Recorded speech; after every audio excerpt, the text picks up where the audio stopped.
following this noon, including Donald Trump's so far unsuccessful efforts to come up with a bond to cover the $464 million judgment in his New York civil fraud case.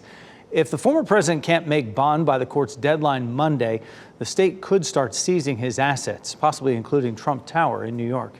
Now the billionaire and the GOP's presumptive nominee is facing a cash crunch as President Biden hits the campaign trail this week. Garrett Hake has details from Washington.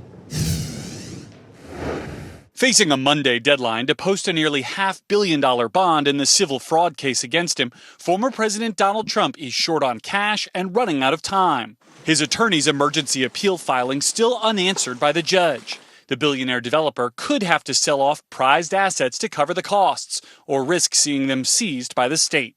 You can't reverse selling off Trump Tower on a fire sale at a discounted price. The former president has raged about the judges and Democratic Attorney General Letitia James's handling of his case on social media.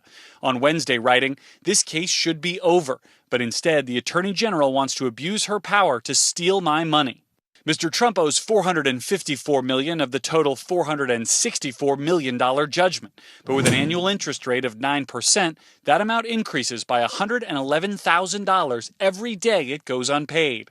We have a lot of cash and we have a great company, but they want to take it away. At Mar-a-Lago, campaign sources tell NBC News of concern and frustration, but not panic, among Mr. Trump's inner circle about the approaching deadline. Trump allies have even asked some political donors about guaranteeing his bond, according to a person involved in those discussions. In another sign that the former president's legal issues are translating into financial headaches, new campaign fundraising numbers show him trailing Team Biden by nearly $40 million. Meanwhile, President Biden in battleground Arizona is pointing to progress on the economy, awarding $8.5 billion in grants to Intel for semiconductor production in the U.S. I want to build a future in America.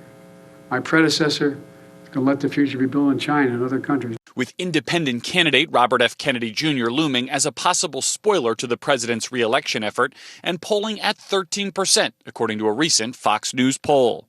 Sources close to the Kennedys say family members who oppose RFK Jr.'s bid are set to step up their efforts to boost Mr. Biden, just days after dozens of Kennedys gathered with the president in the White House Rose Garden on St. Patrick's Day.